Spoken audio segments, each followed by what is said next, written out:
Okay, so in the previous lecture, we were discussing the basic mathematics for the physics. So in which we discussed the trigonometric part, the geometrical aspect, some formulas of algebra, and we started a different part of mathematics called calculus. तो calculus में हमने सबसे पहले जो देखा था वो था हमारा डिफरेंशिएशन. तो अगर हम प्रीवियस लेक्चर में थोड़ा सा देखें, सो प्रीवियस लेक्चर में हमने एक नए ऑपरेटर को पढ़ा था कैलकुलस में, जिसको हमने क्या बोला था, डिफरेंशिएशन. और उसका जो रिप्रेजेंटेशन होता है वो होता है डी बाई डी करके. बट बात ये होती है कि सिर्फ डी बाई डी नहीं होता है, हमेशा डिफरेंशिएशन किसके रेस्पेक्ट में कर रहे हैं वो बहुत इंपॉर्टेंट होता है.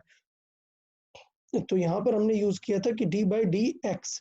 तो रिप्रेजेंटेशन जो था हमारा वो था डी बाई डी एक्स. ये हमारा रिप्रेजेंटेशन हो गया था डिफरेंशिएशन का. उसके बाद हमने बात की थी कि किसका डिफरेंशिएशन करेंगे. तो सपोज हम y का डिफरेंशिएशन कर रहे हैं, तो डी बाई डी एक्स एक ऑपरेटर है डिफरेंशिएशन, और हम y को डिफरेंशिएट कर रहे हैं. तो y को ऐसे सेपरेट लिखने की जरूरत नहीं है, आप साथ में भी लिख सकते हैं. तो ये हो जाएगा differentiation of y with respect to x. अगर हमने इसकी बेसिक फंडामेंटल यूनिट की बात की थी तो ये था, इसको हमने बोला था क्या, डी एक्स. डी का मतलब होता है फिजिक्स में एक स्मॉल चेंज, जबकि हमने यहाँ पे बताया है कि डेल्टा का मतलब होता है एक लार्ज चेंज. तो यहाँ पर हमने लिखा हुआ है कि डेल्टा टी का मतलब है एक लार्ज चेंज इन टाइम, और डी टी का मतलब है कि स्मॉल चेंज इन टाइम. फिर हमने उसको रिलेट किया कि किसी कर्व में d y by D x की क्या वैल्यू होगी. तो अगर हम किसी कर्व में d y by D x देखें तो वो tan थीटा की तरह था, मतलब उस कर्व का स्लोप था. जो कि अगर हम बात करें कि किसी रैंडम कर्व पे अगर हमें देखना है तो हमें देखना होगा कि किस पॉइंट पे हमें पूछा हुआ है स्लोप, हम उसी पॉइंट पे क्या निकालेंगे, d y by D x. वो हमारा हो जाएगा क्या, वैल्यू. अब इसके बाद बात करते हैं कि डिफरेंशिएशन के सर्टेन रूल्स थे और उन्हें हमें बहुत ही स्ट्रिक्टली और बहुत अच्छे से फॉलो करके सॉल्व करना चाहिए.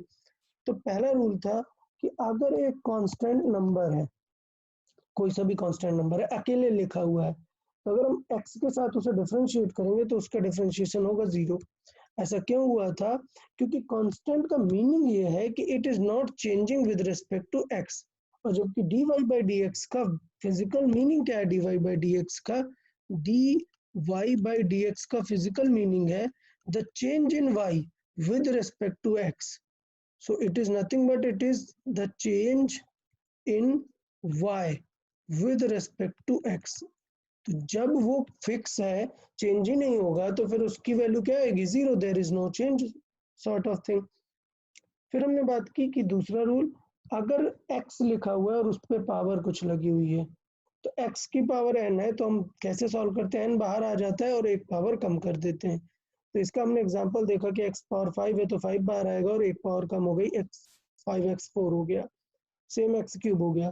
बट ये तो बहुत ही इंपॉर्टेंट है क्या, क्योंकि जल्दी से करना होता है ना एग्जाम में, तो आपको जल्दी से याद रखना पड़ेगा कि यार एक्स स्क्वायर का करेंगे तो 2 बाहर आएगा और पावर 1 बचेगी, मतलब we will simply write 2x. और इससे ज्यादा इंपॉर्टेंट तो कुछ है ही नहीं, मतलब इससे ज्यादा कोई इंपॉर्टेंट नहीं है.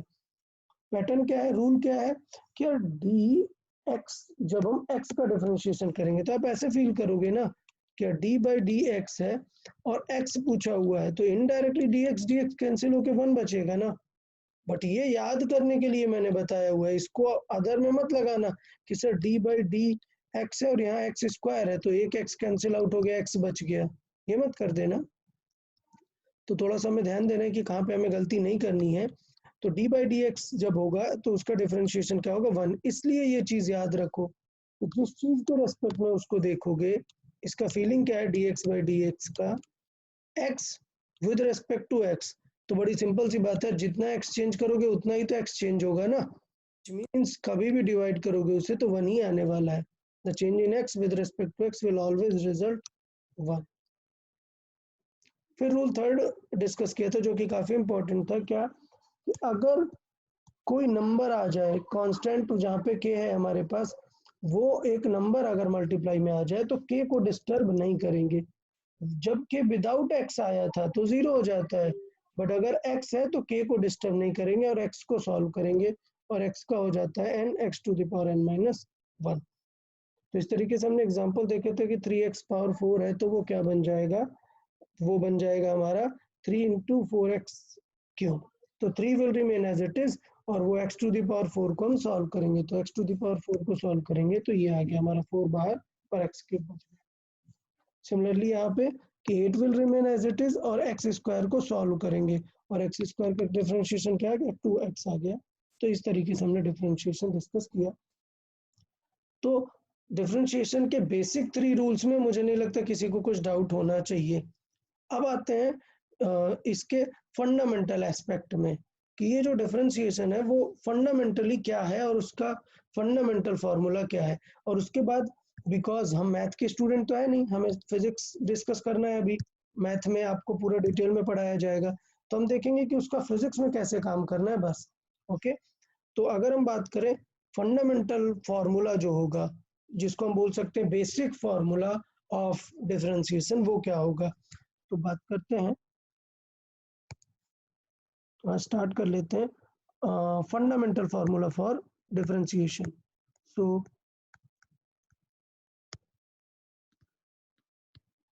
फंडामेंटल फार्मूला, तो कुछ फंडामेंटल फार्मूलाज हैं और वो हमें याद रखने पड़ेंगे। तो सबसे पहले थोड़ा सा हम स्टेप वाइज चलते हैं कि डिफरेंशिएशन है क्या, ठीक है, बेसिक फीलिंग ऑफ डिफरेंशिएशन क्या है वो हमें देखनी पड़ेगी।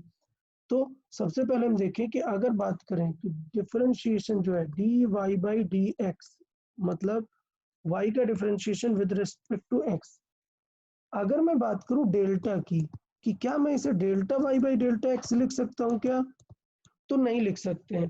क्यों, क्योंकि हमने बताया कि ये जो dx है इसका मतलब है कि बहुत ही स्मॉल है वैल्यू, बहुत ही small time interval small change के लिए है।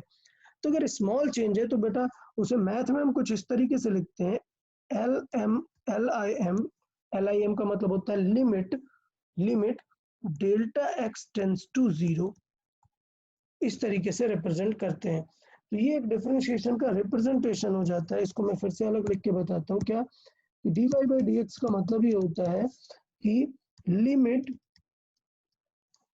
अगर हम इसे बात करें so it is limit delta x tends to 0, मतलब अगर ये जो डेल्टा है वो 0 हो जाए, ऑलमोस्ट मतलब बिल्कुल नील हो जाए, तो इस वैल्यू को भी हम क्या बोल सकते हैं, डिफरेंशिएशन डी बोल सकते हैं। तो ये इसका हमारा मीनिंग है कि डिफरेंशिएशन रियल में होता क्या है जब हम dy बाई डी एक्स से निकालते हैं। तो ये हमारे डिफरेंशिएशन का बेसिक लॉजिक हो गया कि डिफरेंशिएशन मतलब होगा limit delta x when tends to 0। आपको मैथ में बहुत ज़्यादा डिटेल में लिमिट और इन कंटिन्यूटी इन सबका सॉल्विंग बताया जाएगा, हमें सिर्फ इसका बेसिक फंडामेंटल पे बातें करनी है। चले, तो फंडामेंटल फार्मूला बना लेते हैं। लेट्स से कुछ एग्जांपल वाइज सॉल्व करते हैं। सपोज कि y एक फंक्शन है x का, y is a function of x।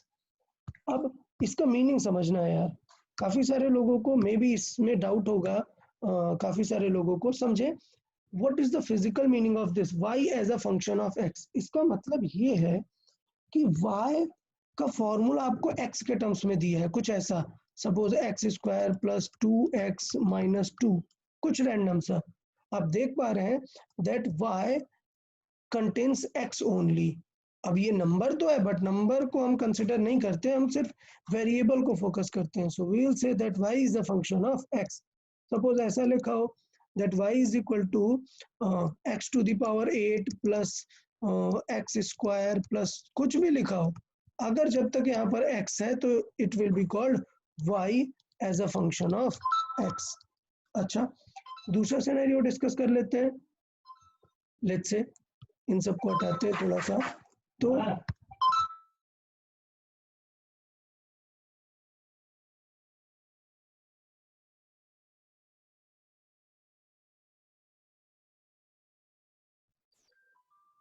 Okay, तो डिस्कस कर लेते हैं हम कि अगर y में सिर्फ x है, ओनली x, जैसे हमने बात की थी x² प्लस 2x प्लस कुछ 5, तो इसे हम बोलेंगे y as a function of x। Okay, suppose y कुछ ऐसा दिया है, उसमें टाइम है, मतलब like 3t² plus t minus t cube, कुछ भी रैंडम दिया है, ठीक है। तो अगर इसमें सिर्फ टी है, so we will say that y is a function of T.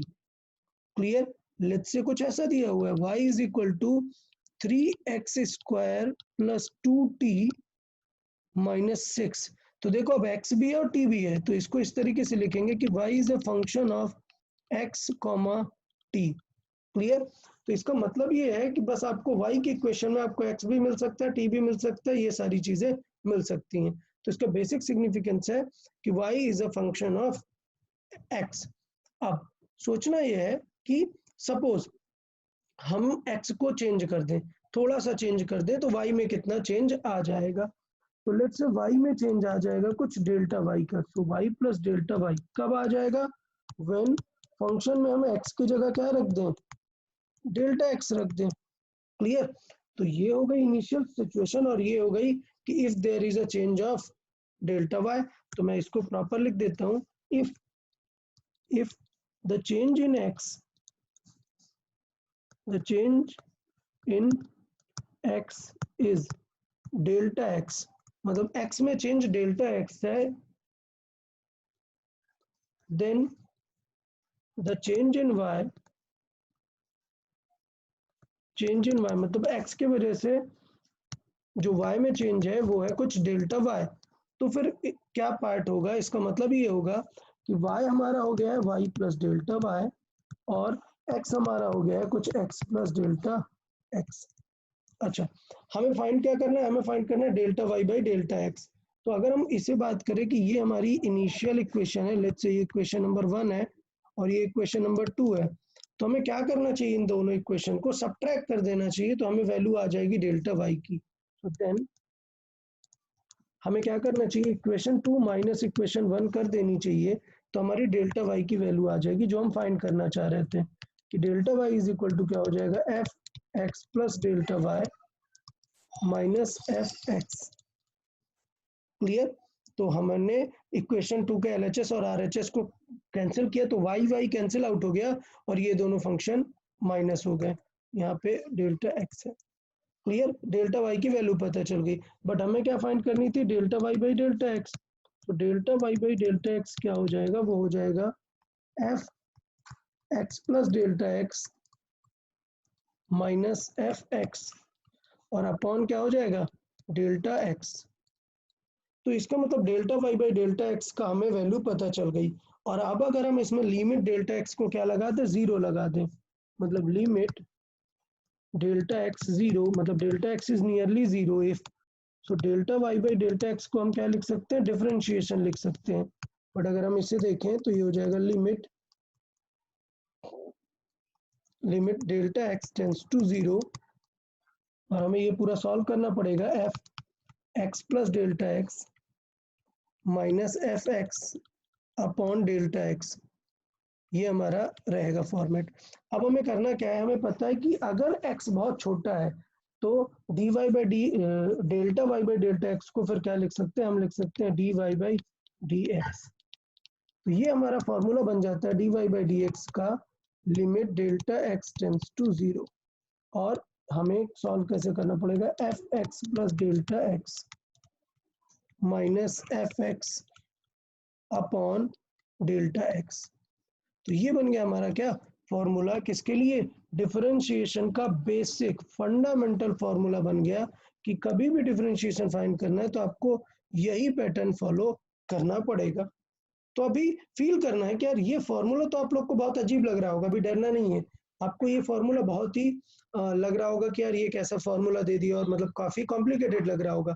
लेकिन पहले मैं इसका सिग्निफिकेंस आपको समझा देता हूँ, इसका सिग्निफिकेंस समझ लेते हैं, और उसके बाद फिर आपके लिए बहुत ही इजी हो जाएगा ये। तो पहले इसका थोड़ा सा समझ लेते हैं कि इसे यूज कैसे करना है, और फिर मैं इसका पूरा डिटेल बताता हूँ कि काम क्या था इस एग्जाम्पल का। तो चलिए इसे एक एग्जाम्पल के थ्रू समझते हैं और क्लियर हो जाएगा हमें कि करना क्या था। देखें, एग्जाम्पल की बात करें तो लेट से एक एग्जाम्पल है, गिवन है y is equal to let say 3x square plus 5। Clear. Then आपको गिवन है कि फाइंड इट्स डिफरेंशिएशन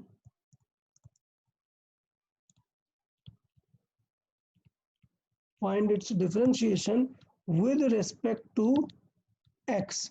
तो इसका डिफरेंशिएशन एक्स के जैसा करना है। तो अब भी तो आप लोग को एकदम लॉजिक आ गया है ना, क्या y इज इक्वल टू, पता चल गया 3 को डिस्टर्ब नहीं करेंगे, sorry dy by D x, अगर 6x या तो 3 डिस्टर्ब नहीं करेंगे और x का क्या हो जाएगा 2x एंड 5 का क्या होगा 0। तो वी कैन सिंपली राइट कि आंसर आ जाएगा 6x। This we know but हमें यूजिंग फंडामेंटल फॉर्मूला सॉल्व करना है, और मैं आपको बताऊंगा क्यों वैसा हम करना चाहते हैं।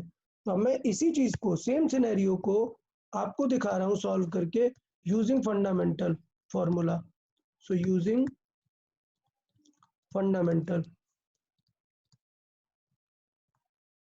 चले देखें तो फंडामेंटल को अगर हम यूज करें तो क्या होगा, देखें उसमें dy बाई डी एक्स क्या था कि पहले लिखो y क्या है। तो y देखो y क्या है, फंक्शन ऑफ x है। डन। देखो फंक्शन ऑफ x क्या है 3x स्क्वायर प्लस 5, इस तरीके से लिखा है, तो ऑफ कोर्स ये फंक्शन ऑफ x है। डन। अब हमें फंडामेंटल फार्मूला यूज करना है।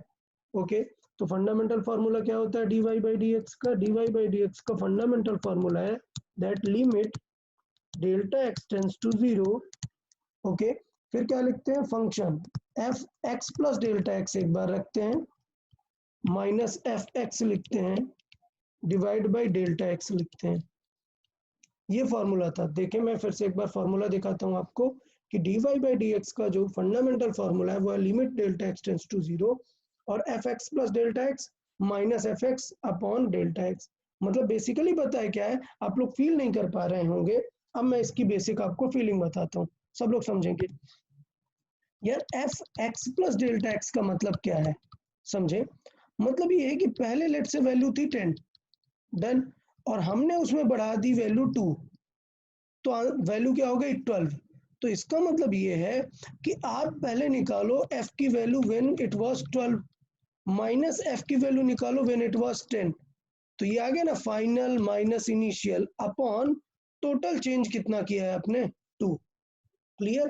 तो ये एक टाइप का डिफरेंस निकालना है क्या, एक टाइप का ये क्या है, ये है आपका y की फाइनल वैल्यू माइनस y की initial value upon final minus initial का जो डिफरेंस है, ये इसकी फीलिंग है। तो ये जो हमने फॉर्मूला देखा है इसे याद करना आपके लिए बिल्कुल टफ नहीं होगा अगर आपने कुछ इस तरीके से याद किया जैसा मैं बता रहा हूँ। क्या सब लोग सुनेंगे, डिफरेंशिएशन का मतलब होता है the change in y due to x। याद रखें, इसका मतलब होता है चेंज इन y, जो dy बाई डी एक्स हम देख रहे हैं, it is nothing but change in y due to change in x। और हमें पता था कि y था फंक्शन ऑफ x, तो हम क्या करेंगे कि इसका मतलब ये हो गया, इसका मतलब हो गया y final minus y initial upon change in x, change in x। ये फीलिंग जिसे आ गई उसे ये फॉर्मूला तुरंत याद हो जाएगा, क्या कि चेंज इन y और चेंज इन x का मतलब क्या है हमारा यहाँ पर। तो change in y change in x का मतलब ये है कि y फाइनल और y इनिशियल अगर आपने सही से रखा तो ये आपको पूरा क्लियर पता चल जाएगा फॉर्मूला। तो फिर से हम देखते हैं कि इसका फीलिंग का मतलब क्या हुआ, क्या कि x प्लस डेल्टा एक्स मतलब हुआ चेंज कितना हुआ x, ये हुई फाइनल वैल्यू। इनिशियली वो था x, तो ये हो गई इनिशियल वैल्यू अपॉन चेंज कितना हुआ डेल्टा, मतलब x चेंज कितना हुआ। तो ये इसका बेसिक मीनिंग था। तो change in y minus initial y upon total value of x। तो इसे एक बार थोड़ा सा सॉल्व कर लेते हैं। Limit will remain as it is, limit delta x tends to 0। अब सॉल्व करते हैं क्या कि f में x के जगह पर क्या रख देते हैं, x प्लस डेल्टा x। तो देखना 3x के जगह पर मैं क्या रख रहा हूँ, x प्लस डेल्टा x का स्क्वायर रख रहा हूँ। Done. Plus 5 will remain as it is.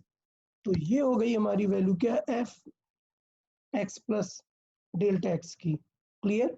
अब हम उसमें माइनस करेंगे ओल्ड वाली वैल्यू। तो ओल्ड वाली वैल्यू कितनी थी, वो थी 3x square plus 5। Done. Upon delta x, change in x कितना है, दैट इज डेल्टा x। तो ये हुआ फंडामेंटल मेथड से हम सॉल्व कर रहे हैं limit delta x tends to 0। अब यार फॉर्मूला ओपन कर लेते हैं। फॉर्मूला क्या हो जाएगा, एक्स स्क्वायर का अंदर 3 का मल्टीप्लाई करते जाएंगे, 3x square plus a square plus b square plus 2ab होता है फॉर्मूला, a प्लस बी का होल ऑफ स्क्वायर का। सो ये हो गया एक्स स्क्वायर, 3 बार बार मल्टीप्लाई होगा, बाहर है डेल्टा एक्स का स्क्वायर प्लस अंदर होगा 2ab और बाहर के 3 से मल्टीप्लाई होगा तो 6ab मतलब 6x into delta x, minus है हमारे पास 3x स्क्वायर, माइनस है हमारे पास 5 अपॉन डेल्टा एक्स। तो यहाँ से बहुत ही क्लियरली दिख रहा है कि क्या क्या कैंसिल आउट हो जाएगा, 3x स्क्वायर कैंसिल आउट होगा, और ये सॉरी यहाँ पे एक 5 भी था वो मैंने मिस कर दिया, इसके बाद यहाँ पर एक +5 भी था फिर माइनस था, तो वो +5 भी कैंसिल आउट हो जाएगा -5 से। तो अगर हम देखें तो हमारे पास देखें सॉल्विंग के लिए क्या बचा है, limit delta x tends to 0, और यहाँ पर देखें तो बचा है क्या 3 delta x square plus 6x into delta x. तो यार देखो दोनों में डेल्टा एक्स दिख रहा है ना, और नीचे डेल्टा एक्स डिवाइड में है तो कॉमन ले सकते हैं हम, तो हम ले सकते हैं limit delta x tends to 0, और हमने 3 डेल्टा एक्स को कॉमन ले लिया, बचा क्या फिर अंदर बचा डेल्टा एक्स प्लस 3 कॉमन लिया तो बचेगा 2x, okay, upon delta x. तो ये हमने डेल्टा एक्स कॉमन ले लिया और डेल्टा एक्स क्या होगा, कैंसिल आउट हो जाएगा। अब देखें हमारे पास फाइनली क्या बचा हुआ है, अब हमारे पास बचा हुआ है limit delta x tends to 0, और क्या बचा हुआ है 3 into delta x plus 6 into x. अब वैल्यू रखेंगे, limit delta x tends to 0 का मतलब है कि डेल्टा एक्स की वैल्यू क्या है, 0 है, ये क्या है 0 है, तो इसका मतलब ये कैंसिल आउट हो जाएगा और वैल्यू आ जाएगी सिर्फ क्या 6x।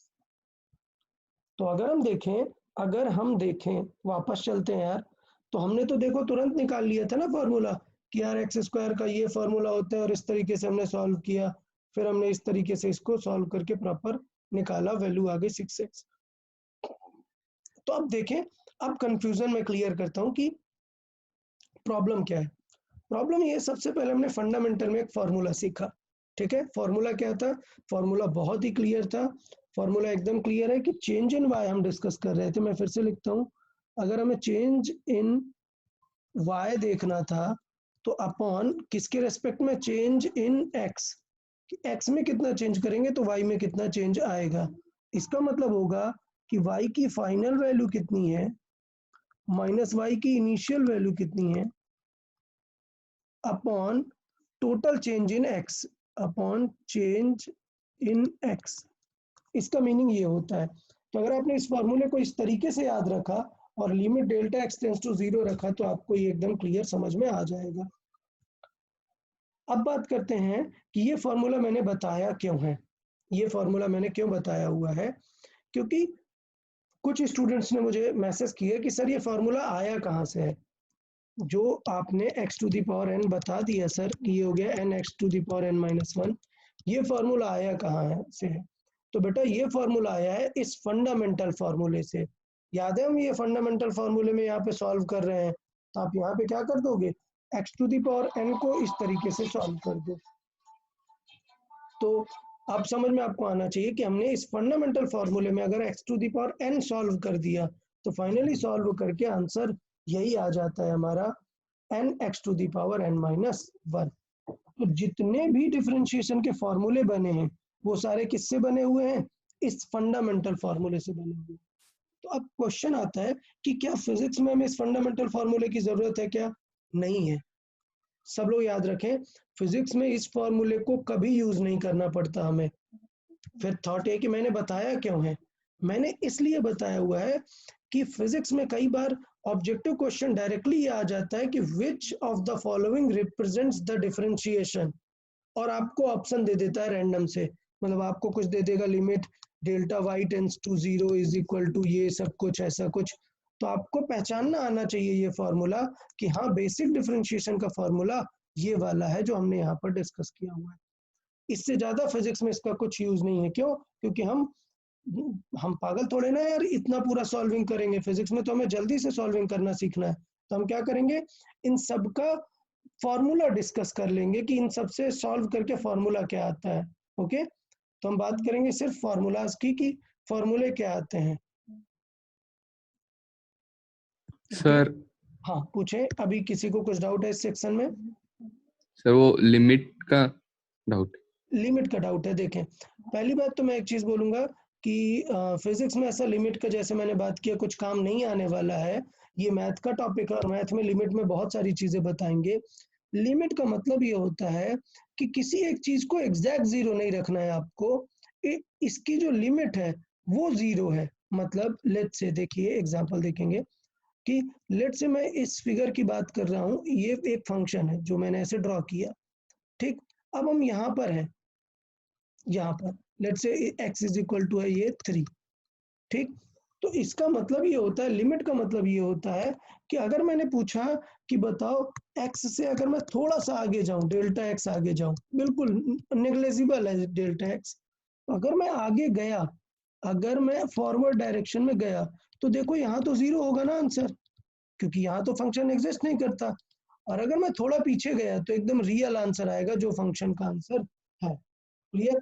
तो लिमिट का मतलब ये होता है कि ये एक रेफरेंस है जो कि बहुत ही छोटी वैल्यू है। ठीक है, और limit delta x tends to का जीरो का मतलब ये है कि एक रिप्रेजेंटेशन है जब हम फंक्शन में डेल्टा एक्स की वैल्यू क्या रख देंगे, जीरो रख देंगे। इसे हम डिस्कस करते हैं हमेशा कि किसी पॉइंट पर लेफ्ट साइड पर वैल्यू क्या होगी, राइट साइड पर वैल्यू क्या होगी।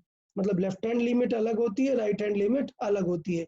जैसे इस फिगर में बात करूं, राइट हैंड लिमिट वो क्या हो जाएगी, zero, but left hand limit, left hand side की लिमिट वो कुछ रहेगी वैल्यू। ठीक है, तो लिमिट एक वैल्यू है, बस हम देखेंगे कि किस डेल्टा एक्स के लिए ये वैल्यू हमें रखनी है।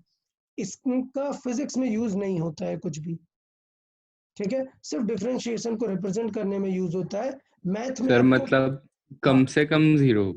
हाँ, मिनिमम जीरो, एग्जैक्टली। मतलब लिमिट का मतलब ये है कि मिनिमम आप इसको जीरो रख सकते हैं, रियल में जीरो नहीं है। लिमिट का मतलब है कि it is not real zero, आप जीरो के जैसा जरूरत पड़ने पे रख सकते हैं। मतलब अगर मैं देखो जीरो ही रख देता तो फिर ये एफ एक्स डेल्टा एक्स हो जाता जीरो, और माइनस एफ एक्स, तो फिर ये जीरो ही नहीं आ जाता आंसर। आप समझ रहे हैं? सो लिमिट का मतलब ये होता है कि आप एग्जैक्ट जीरो नहीं रख देना है आपको, जब सॉल्व करके फंक्शन फाइनल बचे तब आप उसको जीरो रख के चेक कर सकते हैं। क्लियर? अगर मैंने क्वेश्चन में दे दिया होता क्या कि बेटा delta x is equal to zero, तो फिर प्रॉब्लम हो जाती ना, आप सीधा जीरो रख देते, सॉल्व ही नहीं होता, आंसर क्या आ जाता, d y by D x आ जाता नॉट डिफाइंड। जीरो या not defined, zero by zero. ठीक है, तो इसलिए कभी भी जब भी नॉट डिफाइंड की सिचुएशन होती है हम इसको इस तरीके से लिखते हैं, limit x tends to zero. इसका मतलब ये होता है कि जब तक डिफाइंड वैल्यू ना आ जाए तब तक जीरो नहीं रखना है। समझ आया कि limit delta x tends to zero का मतलब क्या होता है, जब तक कि डिफाइंड वैल्यू ना आ जाए तब तक कि आपको जीरो नहीं रखना है। ओके, चले, तो हम अपने फंडामेंटल फार्मूले को हमने इसलिए देखा है, फंडामेंटल फार्मूला मैंने इसलिए आपको बताया कि कई बार ऑब्जेक्टिव क्वेश्चन जब आप बुक से क्वेश्चन सॉल्व करेंगे, अच्छा ग्रुप पे हमने बुक्स डाल दी हैं, आप 2 बुक्स परचेज कर सकते हैं, आप थ्योरी रीडिंग कर सकते हैं, जैसे आपको लॉजिकल एस्पेक्ट जो हम बताते हैं, जैसे ये मैंने फिजिकल सिग्निफिकेंस बताया डिफरेंशिएशन का, तो उन सब के लिए आप HC वर्मा बुक होती है, 2 पार्ट्स आते हैं, वॉल्यूम 1 वॉल्यूम 2, दोनों आप अभी परचेज कर सकते हो या फिर आप 11th के लिए वॉल्यूम 1 परचेज कर सकते हो, 12th में नेक्स्ट वॉल्यूम परचेज कर सकते हो। तो वो हो जाएगी आपकी रीडिंग के लिए और उसमें से कुछ ऑब्जेक्टिव क्वेश्चन सॉल्व करने के लिए। देन उसमें क्वेश्चन सॉल्विंग जो मतलब एक्सरसाइज होती है वो बहुत ही लेंदी क्वेश्चन होते हैं। लेंदी मतलब in the sense quality of question की बात नहीं कर रहा हूं मैं बात कर रहा हूँ सॉल्विंग बहुत लेंदी होता है। मतलब सपोज उन्हें पी चाहिए, मोमेंटम चाहिए, P इज इक्वल टू सबको पता है फॉर्मूला m इंटू वी, तो पता है वो m क्या दे देंगे, वो देंगे 2.134 kg, then it's speed was 22.3। तो यार मल्टीप्लाई थोड़े ना कराना है, तो वो चीज है कि उसमें थोड़ी सी कैलकुलेशन ज्यादा हो जाती है। तो उसके लिए सॉल्विंग के लिए हमने जो ज्यादा रिकमेंडेड बुक है वो है objective physics by DC Pandey. तो आप सब लोग वो बुक परचेज कर लें। अपार्ट फ्रॉम दैट शीट तो हम देंगे ही, ठीक है, तो हमारी जो शीट है वो जरूर करनी है। एटलीस्ट आपको 100 क्वेश्चन ईच चैप्टर पे रहेंगे ही रहेंगे, तो वो प्रैक्टिस शीट सबको करना ही है। Apart from that DC Pandey book solve कर सकते हैं आप लोग। ओके, तो ये हमने फंडामेंटल डिस्कस कर लिया है। अब हम बात करेंगे कि मल्टीपल फॉर्मूले हमें याद करने पड़ेंगे, ठीक है, मतलब डिफरेंट डिफरेंट उससे डिफरेंट फंक्शन के मल्टीपल फार्मूला। तो बात कर लेते हैं वो सारे फार्मूलाज क्या हैं। ओके, इम्पोर्टेंट फार्मूले बात करें।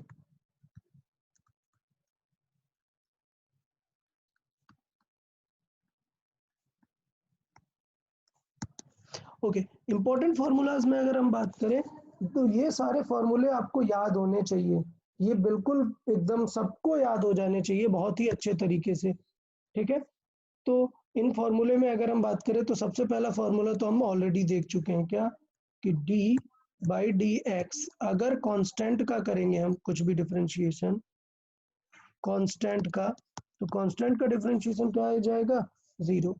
अगर हम दूसरा फार्मूला बात करें, ये भी आपको वेल नोन फार्मूला है, क्या अगर x to the power n है तो उसे कैसे सॉल्व करेंगे, उसे सॉल्व करेंगे n बाहर आ जाएगा n x to the power n minus 1, ठीक है। तो ये हो गया हमारा दूसरा इंपॉर्टेंट फार्मूला।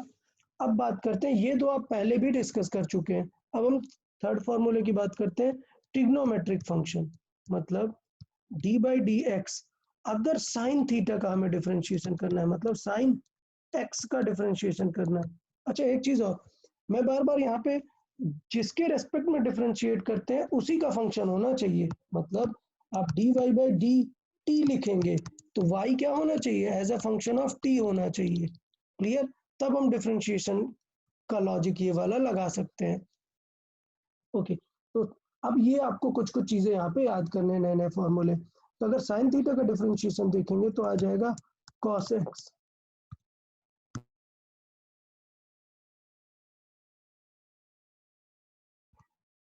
देन अब सबको याद रखना है d बाय डी एक्स अगर साइन की जगह आपको cos को डिफरेंशिएट करना है। देखो सब लोग को याद रखना है ये सारी चीजें। अच्छा एक चीज और, ये सारे फॉर्मूले आए कहाँ से हैं, ये फंडामेंटल से आए हैं, समझो। हमेशा ये फंक्शन लगा के फंडामेंटल सॉल्व करके जो फाइनल कंक्लूजन आता है हम वो यहाँ पर लिख रहे हैं। ओके, तो सबको ये ध्यान देना है कि ये फॉर्मूले कहाँ से आए, ये सारे फंडामेंटल सॉल्विंग करके आए हुए हैं। अगर मैं cos x की बात करूंगा तो साइन का होता है cos x, याद रखना, बट cos का होता है माइनस साइन x। गलती नहीं होनी चाहिए, बहुत ही छोटा सा डिफरेंस है और मुझे लगता है बहुत सारे स्टूडेंट से बहुत गलती हो जाती है, तो ऐसा नहीं करना है बिल्कुल भी। तो ये क्लियर रहनी चाहिए, साइन थीटा को अगर डिफरेंशिएट करेंगे तो cos आ जाता है, लेकिन अगर cos को डिफरेंशिएट करेंगे तो माइनस साइन लिखेंगे हम। ओके नेक्स्ट, अब साइन हो गया cos हो गया, tan की बात कर लेते हैं। तो डिफरेंशिएशन ऑफ अगर tan x रखते हैं, ओके यार सब लोग माइक अपना ऑफ रखा करें, जब जरूरत हो किसी को कुछ डाउट हो then only you switch it on. Let's say tan x की बात करें, मतलब tan थीटा की अगर हमें डिफरेंशिएशन देखना है तो sin x का हो जाता है cos x का हो जाता है माइनस tan x, और tan x का हो जाता है sec स्क्वायर x। मैं फिर से बता रहा हूं, आप ये मत पूछें कि ये फॉर्मूला सर आ कैसे गया, ये फॉर्मूला फंडामेंटल मैथमेटिकल जो फॉर्मूला है, मैं फिर से दिखा रहा हूं आपको, ये जो फंडामेंटल अप्रोच थी इससे कंक्लूजन आया है। तो फिजिक्स में हम बार बार इतना कंक्लूजन नहीं निकालते रहेंगे ना, तो मैं सारे जो फेमस कंक्लूजन है वो आपको लिख के यहाँ पे दे दे रहा हूँ, तो आपको कोई भी प्रॉब्लम नहीं होगी, आप डायरेक्टली अच्छे से सॉल्व कर सकते हैं। और हाँ, ये फॉर्मूले सबको याद होने चाहिए, और ऐसा नहीं कि आज याद किया कल भूल गए, थ्रू आउट 2 years ये फॉर्मूले यूज होते हैं डिफरेंशिएशन के। तो आपको तो याद रखना है कि परमानेंटली डेली डेली 2-3 बार रिवाइज करोगे तो आपको एक 1 वीक में इतना एकदम प्रिपेयर हो जाएगा कि कभी भूलेगा ही। तो इस तरीके से थोड़ा सा ध्यान देंगे। लेट्स सी नेक्स्ट है डिफरेंशिएशन ऑफ साइन हो गया, tan हो गया। अब इनके रिवर्स की बात कर लेते हैं, तो tan का रिवर्स क्या है, cot। तो tan का रिवर्स है cot x। कॉट एक्स का डिफरेंशिएशन देखेंगे तो जब tan का है sec तो कॉट का होगा cosec, और बिकॉज कॉस वाला पैरामीटर है तो नेगेटिव तो आना ही है, तो ये हो जाएगा cosec स्क्वायर एक्स। ये सारे फॉर्मूले ऑफ कोर्स मैं बता रहा हूँ, अभी आपको थोड़े टफ लग रहे होंगे बट याद करने ही पड़ेंगे, कोई दूसरा ऑप्शन ही नहीं है। हाँ, बात ये है कि tan और cot बहुत रेयर यूज होते हैं, ये भी थॉट है कि फिजिक्स में tan cot बहुत रेयर यूज होते हैं, sin cos बहुत ज्यादा यूज होते हैं, तो sin cos बहुत अच्छे से याद रखना है। Okay, tan cot, then cot के बाद cos का उल्टा क्या है sec x, तो आपको sec x का याद रखना है, sec x का होता है खुद sec x into tan x, तो sec x का हो जाता है sec x into tan x। Next बात करें लास्ट पैरामीटर क्या है cosec x, सो सेक हो गया cosec। इन सबको याद रखना है कि ये किसके इनवर्स होते हैं, सबको पता है ना कि tan का उल्टा cot होता है, cos का उल्टा sec होता है और sin का उल्टा cosec x होता है, तो cosec x में ऑफ कोर्स माइनस आ जाएगा, cosec x इंटू यहाँ पे tan था तो यहाँ पे cot आ जाएगा, सो ये आ जाएगा cot x। तो ये हमारे टोटल फॉर्मूले थे जो हमारे ट्रिग्नोमेट्रिक पैरामीटर्स को थे। सब लोग इन फॉर्मूलेस को याद रखेगा। हमें x to the power n का पता था, हमें sine cos tan cot sec cosec ये 6 और याद करने हैं। अब इसके बाद दो बहुत ही इंपॉर्टेंट फॉर्मूले और हैं और इनको मैं बोलूंगा कि ये फिजिक्स में बहुत यूज होते हैं, इसलिए मैं स्टार मार्क बना रहा हूँ कि फिजिक्स में ये वाला फॉर्मूला बहुत ज्यादा यूज होता है। क्या लॉग का क्या होगा डिफरेंशिएशन, तो डिफरेंशिएशन ऑफ ln x, सबको मैं बता चुका हूँ ln का मतलब क्या होता है, ln का मतलब होता है नेचुरल लॉग, मतलब मैं इसको फिर से लिख रहा हूँ, इसका मतलब होता है, या जस्ट पहले मैं डिफरेंशिएशन लिख देता हूँ, d by D x ln x का डिफरेंशिएशन होता है 1 बाई एक्स, वेयर ये साइड में लिख लेते हैं, वेयर ln x का मतलब होता है नेचुरल लॉग ऑफ x, मतलब क्या होता है log base e into into नहीं लिखते log बेस ई एक्स, तो ln x का मतलब होता है log बेस ई एक्स, तो ln x का 1 बाई एक्स हमें सबको याद रखना है, मतलब हाईली इंपॉर्टेंट है, तो इसका एक सब्स्टिट्यूट भी हो सकता है। देन अगर आपको dy by D x of log x पूछ लिया तब कोई बता सकता है, अगर सिर्फ X log x का करेंगे तो क्या होगा, सिर्फ log लिखा है मतलब X कोई एक्सप्लेन करना चाहेगा कि log बेस 10x का अगर हम करेंगे तो क्या आ जाएगा, 2.303 into 1 by x. ओके तो आपने बोला 2.303 इंटू 1 बाई एक्स, थोड़ा सा यार इसमें टेक्निकली फॉल्ट है, थोड़ा सा कोई और करेक्ट करेगा इसे, यार लॉजिक क्या था, देखो सब उल्टा कर रहे हो यार, क्या लॉजिक था, ln में अगर कुछ लिखा हुआ है, लेट से लिखा हुआ है ln x, तो उसको लिख सकते हैं हम 2.303 इंटू log x, उल्टा कर रहे हो एकदम, 1 by x log 1 e okay log e power base a. Okay good, तो इसका मतलब हमें ये समझ आया कि इसमें थोड़ा सा ये गलत होगा, क्या ये 1 बाई आएगा 2.303 1 बाई एक्स, क्यों, क्योंकि हम log x को लिख सकते हैं 1/2.303 इंटू ln x, तो इस तरीके से हम यहाँ से ये निकाल सकते हैं log x का। तो अब हम लास्ट फार्मूला देखेंगे, ये दो फार्मूले हो गए, अब हम लास्ट नोन फार्मूला, और इसको बना लो बेटा 5 स्टार, इतना हाईली इंपॉर्टेंट है। तो ये जो लास्ट के दो है ना, ये तो भूलने नहीं चाहिए, और थोड़ा इंपॉर्टेंट में मैं बता रहा हूँ साइन और कॉस, साइन और कॉस अच्छे से याद होना चाहिए यार, साइन का हो जाता है कॉस एक्स और कॉस का हो जाता है minus sine x, ln x का हो जाता है 1 बाई एक्स। अब बात करते हैं एकदम 5 स्टार कैटेगरी कि अगर किसी number to the power x है तब क्या होगा, मतलब d y by D x किसी number to the power x है, मतलब let say a to the power x, तो क्या होगा, यहाँ पे साइड में लिख देते हैं where a is a constant number, where a is constant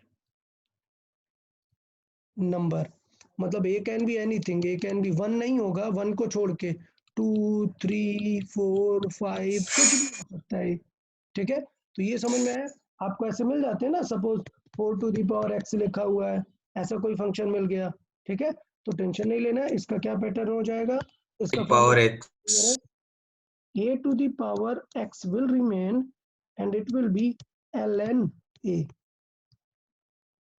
ठीक है। तो ये फॉर्मूला काफी इंपॉर्टेंट था और इसको आपको याद रखना चाहिए कि a to the power x रहेगा तो देन एक फॉर्मूला आपने सुना होगा ई बताया ना हमने कि ई बहुत इंपॉर्टेंट नंबर होता है, इसकी वैल्यू नियरली 2.7 होती है। तो ई एक बहुत ही इंपॉर्टेंट नंबर होता है क्योंकि फिजिक्स में ln मतलब जो होता है वो बेस ई होता है, लॉग बेस ई होता है। तो अगर हमें पता है कि ई भी एक नंबर है, तो मैं dy बाई dx अगर e to the power x का निकालूंगा तो देखना क्या होगा, इसका होगा e to the power x will remain as it is और होगा ln e, और पता है ना कि ln मतलब होता है लॉग बेस e, सो यहाँ पे साइड में लिख सकते हैं, यहाँ पे क्या कि ln e का मतलब होगा log, ln मतलब होता है log e बेस e, तो बेटा अगर किसी का सेम बेस पे वैल्यू देखोगे तो हमेशा क्या आएगा 1, तो मतलब ln e की वैल्यू क्या आएगी 1। तो ये हमारा एक बहुत ही इंपॉर्टेंट रूल बन जाता है क्या कि d by D x of e to the power x का अगर निकालेंगे तो आंसर आएगा क्या e to the power x, मतलब हमारे पास एक ऐसा नंबर आ गया है जिसका डिफरेंशिएशन चेंज नहीं होता है, क्लियर। तो ये हमारे पास कुछ सेगमेंट आ गए, कुछ फॉर्मूले, मैं आपको 1 मिनट स्क्रीन शो करता हूं और आप लोग अभी याद करेंगे क्योंकि हमें क्वेश्चन प्रैक्टिस करनी पड़ेगी, तो क्वेश्चन प्रैक्टिस में हेल्पफुल रहेगा। मैं एक 2-2 मिनट का टाइम देता हूं, आप लोग फर्स्ट स्क्रीन में ये 8 याद रखें, फिर मैं नेक्स्ट स्क्रीन शो करता हूँ।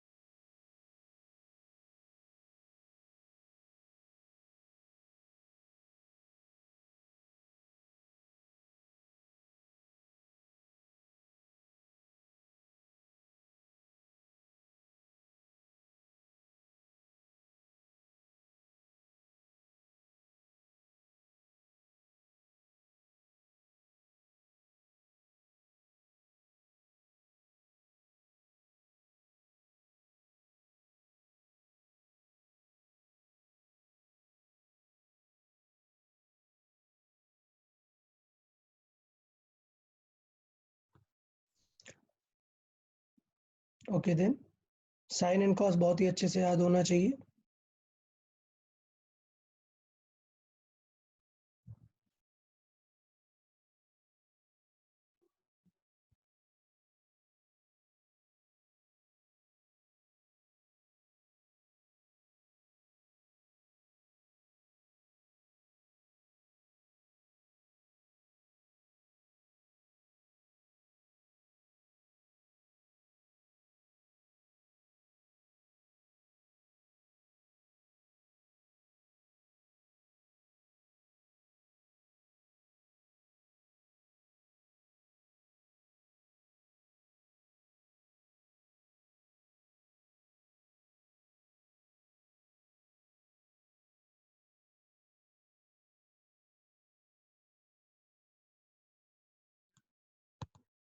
ओके, तो ये पूरे हमारे एग्जांपल्स थे जो हमें याद रखने हैं। अब सारे पूरे फिजिक्स के जो भी एग्जांपल रहेंगे डिफरेंशिएशन के, वो सब इन पे ही डिपेंडेंट आएंगे। ओके, सो स्टार्ट करते हैं कुछ एग्जांपल। अच्छा, अभी पैटर्न क्या रखना है आप लोगों को, मैं एग्जांपल दूंगा, आप तुरंत खुद से सॉल्व करेंगे, मैं 1 मिनट का टाइम दूंगा, आंसर किसी को बोलने की जरूरत नहीं है, सेल्फ इवेलुएट करना है कि आप सीख रहे हो या नहीं, क्योंकि एक सीखने का प्रोसीजर है, आपको टाइम लगेगा, बट आप एक 3-4 एग्जांपल्स के बाद काफी फ्लुएंट हो जाएंगे कि चीजों को कैसे यूज करना है। ओके, तो इसके लिए एक और थंब रूल है, क्या एक थंब रूल है, सपोज एक कोई पॉलिनोमियल टाइप आपको गिवन है, मतलब एक हम क्या चीज डिस्कस करना चाहते हैं, अगर कुछ ऐसा गिवन है आपको कि dy/dx और एक पूरा फंक्शन डिफरेंट डिफरेंट दिया हुआ है, मतलब कुछ ऐसा सम ax⁴n plus bx⁴m minus cx clear plus dx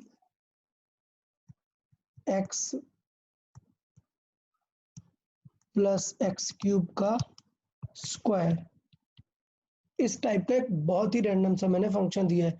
अब आप लोग को बिल्कुल डरना नहीं है, इसका मतलब ये होता है कि अगर कभी ऐसा फंक्शन है तो आप उसे एक्सपेंड कर सकते हैं। तो इसका पर्पस ये है बताने का कि आप अलग अलग सबको डिफरेंशिएट कर सकते हैं।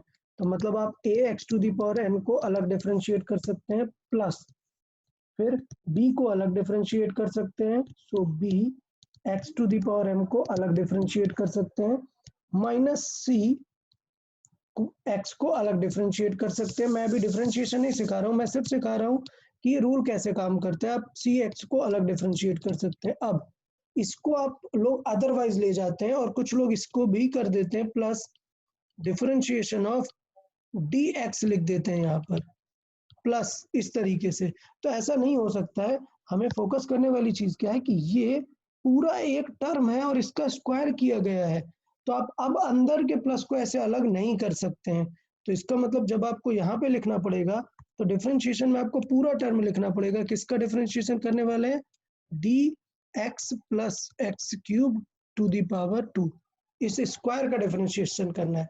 कैसे करना है वो अभी हम बताएंगे, बट ये याद रखना है कि डिफरेंशिएशन का पैटर्न होता है कि अगर कभी प्लस माइनस ऐसे लगे हुए तो आपको सेपरेट सेपरेट डिफरेंशिएशन आप कर सकते हो, वो कोई इश्यूज नहीं होते हैं। ओके, तो ये फॉर्मेट था हमारा। तो कुछ एग्जांपल देख लेते हैं। चलिए कुछ एग्जांपल देखेंगे। सॉल्विंग आप लोग सॉल्व करेंगे, मैं 1 मिनट बाद फिर से सॉल्व कर लूंगा, तो आप लोग चेक करें कि वैल्यूज क्या होंगी, आंसर कैसे होंगी, कैसे कर सकते हैं। ठीक है, तो थोड़ा सा सिंपल से स्टार्ट करते हैं। y = let's say 8x³ plus x plus x² plus 8। हमें इसका डिफरेंशिएशन फाइंड करना है। आप लोग जल्दी से फाइंड करें, फिर मैं यहाँ पे सॉल्व करके लिखता हूँ। सो dy/dx सब लोग फाइंड करने का ट्राई करें। इसमें सिर्फ x⁴n का कॉन्सेप्ट यूज हो रहा है और ये डिफरेंशिएशन कई बार हम बता चुके हैं।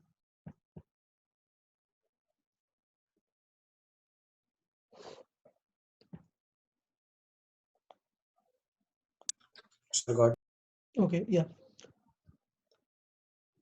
Okay, so by now most of you got that answer.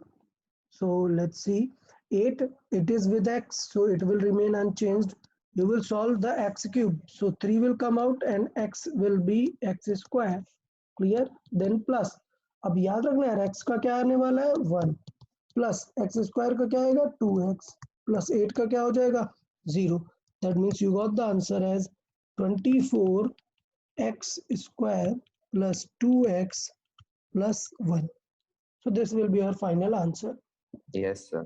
तो ये बहुत ही सिंपल सा एक मैंने पैटर्न दिया। अब थोड़ा सा देखते हैं कि जरूरी नहीं कि आपको इतना स्ट्रेट मिल जाएगा, आप थोड़ा सा डिफरेंट भी हो सकता है। Let's see solve this.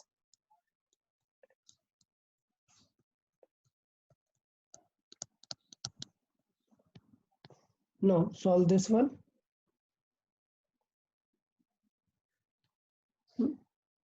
I am not writing the whole question, आगे लिखा होगा find the differentiation of y with respect to x और find dy/dx. I am just writing dy/dx here.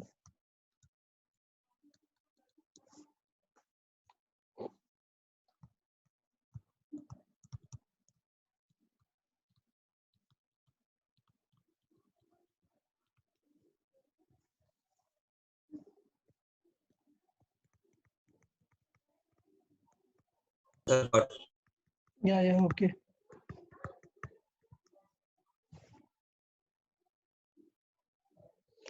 Okay, so I guess all of must have got this clear part. Yes, sir. कि Yes, हमें sir. करना क्या पड़ेगा, पहले y का ये square हमें ब्रेक करना पड़ेगा। सो y हमें एक बार और लिखना पड़ेगा, it will B x³ plus square करेंगे तो ए स्क्वायर प्लस बी स्क्वायर का रूल अप्लाई करेंगे, so it will be a square means x square का square, then it will be b square, so it will be 2x का square, then it will be 2 into a is our x square into b, it is our 2x.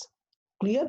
तो इसे पहले हम solve कर देंगे, सो y की value आ गई क्या, यहीं आगे ही सॉल्व कर लेते हैं, सो ये आ गई value x cube, okay, x cube plus x square to the power 2 है तो power to the power multiply हो जाती है, तो ये क्या बन जाएगा x to the power 4 plus 2 का भी स्क्वायर होगा और x का भी स्क्वायर होगा थर्ड टर्म में, तो 2 का स्क्वायर बन गया 4 और x का स्क्वायर आ गया एक्स स्क्वायर प्लस 2 इंटू 2 हो गया 4 और एक्स स्क्वायर इंटू एक्स क्या हो गया एक्स क्यूब, तो y का देखिए फाइनली रिलेशन आएगा 5x cube plus 4x square plus x to the power 4, बाद में भी पहले भी लिख सकते थे, not a problem, x to the power 4, ठीक है। तो ये हमारा पैटर्न हो गया कि ये हमारे पास फाइनली एक इसकी वैल्यू आ गई y की, अब हम निकाल सकते हैं dy by D x, so dy by D x कैसे निकाल सकते हैं, डिफरेंशिएशन कर लेंगे, so 5 will remain as it is और एक्स क्यूब का डिफरेंशिएशन क्या आएगा 3x स्क्वायर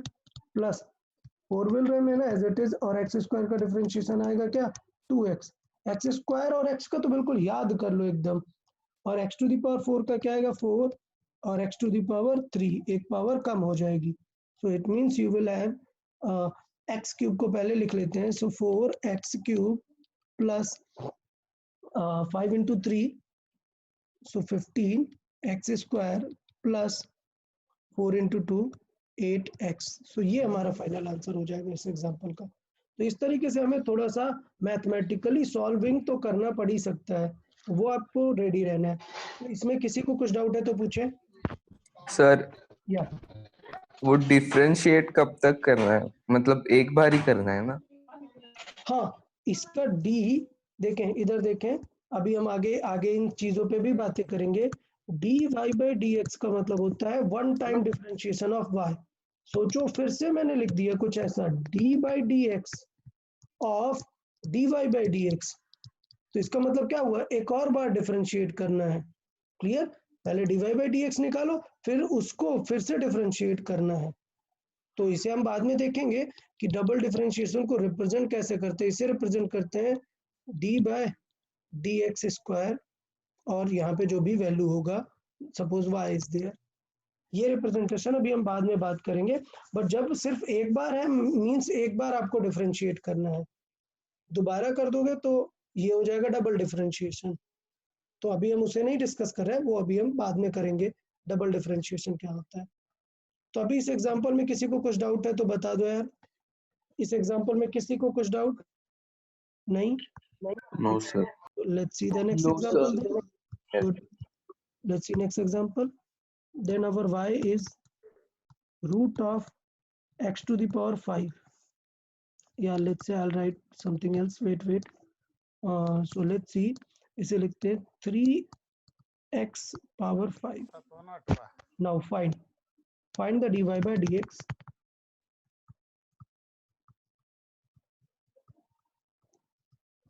अच्छा, एक चीज और बतानी है, कुछ लोग का आंसर मैच नहीं कर रहा होगा जब मैं सॉल्व करता हूँ, तो आपको देखना है प्रोसीजर, कि आपको प्रोसीजर समझ में आया या नहीं, अगर नहीं समझ में आया, आपको अपनी मिस्टेक नहीं दिख रही है तो आप मुझसे तुरंत पूछें, तुरंत डिस्कस करें कि आपको क्या प्रॉब्लम है, क्या आपको क्लियर नहीं समझ आया।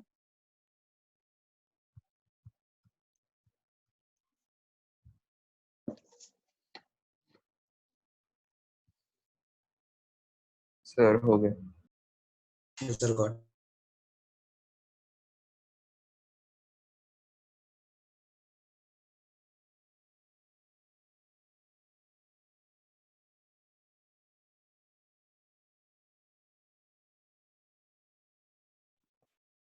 ओके, तो बहुत लोग को आइडिया लग गया होगा कि क्या कर सकते हैं, ये रूट है तो हम रूट से बाहर निकाल सकते हैं वैल्यूज, तो एक्स स्क्वायर मतलब रूट से बाहर निकलेगा तो क्या बनेगा एक्स बनेगा, तो similarly x to the power 4 जब बाहर निकलेगा तो पावर कम हो जाती है 2, ठीक, तो ऐसा कुछ अगर रहे तो कुछ लोगों ने क्या किया होगा, इससे बाहर निकालने का ट्राई किया होगा, तो एक्स स्क्वायर बाहर आ जाएगा और रूट बचेगा 3x, बट अब इसे सॉल्व करना और टफ हो जाएगा। आप इसे सॉल्व नहीं कर सकते क्योंकि ये दो डिफरेंट चीज़ों का मल्टीप्लायर है। तो नेक्स्ट हम यही डिस्कस करेंगे कि अगर कुछ ऐसा रैंडम सा दे दिया तो फिर हम कैसे सॉल्व कर सकते हैं। बट अभी के लिए हम बेसिक फीलिंग करेंगे। बेटा रूट का मतलब होता है पावर 1/2। मैं यहाँ पे लिख देता हूँ, और जो कि काफी इंपॉर्टेंट चीज है, आप लोग सब लोग इस चीज से फेमिलियर हो जाए। रूट का मतलब होता है पावर 1/2। Okay, power 1/2। इसका मतलब ये होता है कि अगर कभी भी स्क्वायर रूट एक्स लिखा हुआ है, आप आराम से उसे लिख सकते हैं एक्स टू द पावर 1/2। अगर लेट्स से और एग्जांपल ऐड कर देता हूँ मैं, क्यूब रूट लिखा हुआ है, क्यूब रूट ऑफ एक्स लिखा हुआ है, तो इसका मतलब होता है एक्स टू द पावर 1/3। सो ये चीज हमें थोड़ी सी माइंड में रखनी चाहिए कि रूट का मतलब क्या होता है। तो ये 3x will remain as it is, और 3x⁵ will remain as it is, और ये रहेगा रूट। रूट मतलब होता है पावर 1/2। क्लियर? तो अगर हम इसे सॉल्व करें तो ये लिखा हुआ है 3 में पावर जाएगी और x⁵ में जाएगी। तो 3 में क्यों टेंशन लेना है, 3 पे तो पावर 1/2 मतलब रूट ही लिखा हुआ है। 3 को टेंशन ही नहीं देना है, हमें सॉल्व करना है x को। x⁵ क्या बन जाएगा 5/2। क्यों? क्योंकि पावर टू द पावर क्या होती है, मल्टीप्लाई होती है। तो मैं यहाँ पे एक और रूल ऐड कर देता हूँ कि power to the power multiply होती है, मतलब x⁵m है और फिर पावर n है, तो इसका मतलब हो जाएगा x⁵m इंटू n। तो ये चीज भी थोड़ा सा हमें ध्यान रखनी है। तो पावर टू द पावर में मल्टीप्लाई होगी, ये वैल्यू आ गई। अब हम dy/dx निकाल सकते हैं। तो dy/dx देखें, सॉरी, सो dy/dx क्या हो जाएगा हमारा, यहाँ पे √3 will remain as it is. Formula क्या है, n जो पावर है वो बाहर आता है। तो चाहिए तो मैं फॉर्मूला फिर से यहाँ पे, नहीं फॉर्मूला नहीं लिखते भी क्लियर है यार। क्या है फॉर्मूला, कि पावर बाहर आ जाती है, मतलब 5/2 बाहर आ गया, n इंटू x⁵n-1। n कितना है 5/2, -1 करने वाले हैं हम यहाँ पर। ठीक है, तो इस तरीके से हमें इसमें याद रखना चाहिए। तो इसकी वैल्यू क्या आ जाएगी dy/dx की, अगर हम बात करें तो dy/dx आ जाएगा √3 will remain as it is, और इंटू 5/2 अपॉन x⁵ क्या आ जाएगा, 2 इधर जाएगा, माइनस होगा, आ जाएगा कितना 3/2। 3/2। ओके, तो ये आंसर हो जाएगा। बट कई बार क्या होता है कि आपको ऐसे 3/2 ऑप्शन में नहीं दिखेगा। तो मैंने बताया कि अगर 3/2 ऑप्शन में नहीं दिखेगा तो 1/2 को क्या मानेंगे, रूट मानेंगे। तो इसका रिप्रेजेंटेशन बहुत इंपॉर्टेंट है क्योंकि ऑप्शनल पेपर है, ऑप्शन में आप ढूंढना पड़ेगा आपको। तो मैंने ऑप्शन रीअरेंज कर रहा हूँ, देखें 5/2 और x³ पे हम ये पावर 1/2 लगा सकते हैं। देन तो पावर 1/2 तो √3 के साथ भी है ना, तो मैं इसे इस तरीके से सॉल्व कर सकता हूँ, 5/2 will remain as it is, और रूट के अंदर ये हो जाएगा क्या 3x³। इस तरीके से हो जाएगा। तो जो आपको एग्जाम में ऑप्शन दिखेगा ना वो इस टाइप का दिखेगा, क्योंकि क्वेश्चन में भी रूट के अंदर था, तो इसलिए ऑप्शन में भी बहुत पॉसिबिलिटी है कि रूट के अंदर होगा। तो दोनों चीजें क्लियर रहनी चाहिए। मैं यहाँ पे एक सिनेरियो समझाता हूँ, मे भी कुछ स्टूडेंट्स को डाउट हो सकता है, इस चीज के लिए बिल्कुल क्लियर रहना है। क्या, कभी जब एक फ्रैक्शन के साथ एक नंबर माइनस करते हैं, मतलब एक्स के साथ में सोचो आपने माइनस किया हुआ है y/z, याद रखना इसे कैसे सॉल्व करते हैं। तो इसे सॉल्व करने का डायरेक्ट तरीका है, z को x के साथ मल्टीप्लाई करा दो, मतलब x इंटू जेड, और जो न्यूमरेटर में था y उसको माइनस कर दो अपॉन z। तो ये बहुत ही सिंपल सा पैटर्न है कि ऐसा कुछ रहता है तो z को x के साथ मल्टीप्लाई करा दो, एंड y को जो भी माइनस है प्लस है वो यूज करके डिवाइड बाई z कर दो। तो इसलिए हमने इसे देखो कैसे किया, इस फॉर्मेट को कैसे किया, 2 को मल्टीप्लाई किया 1 के साथ, 5 will remain as it is, -2 को मल्टीप्लाई किया 1 के साथ, डिवाइड बाई 2। तो आंसर क्या गया 3/2। तो इस तरीके से हमने इस चीज को सॉल्व किया है। तो आप थोड़ा सा इसे भी ध्यान देंगे कि कभी अगर फ्रैक्शन के साथ कोई नंबर माइनस या ऐड हो रहा है, आप तुरंत उसे करेंगे, डिनोमिनेटर को x के साथ मल्टीप्लाई करेंगे, y माइनस करेंगे, और वापस से जो डिनोमिनेटर था वो रहेगा ही रहेगा। तो ये पॉइंट था। अभी कुछ और एग्जांपल डिस्कस करते हैं। Let's see example.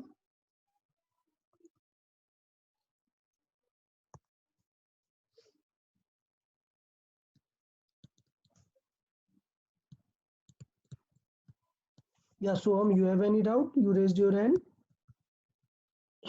Yes yeah पूछे। सर, वो n की वैल्यू √3 भी आएगी ना?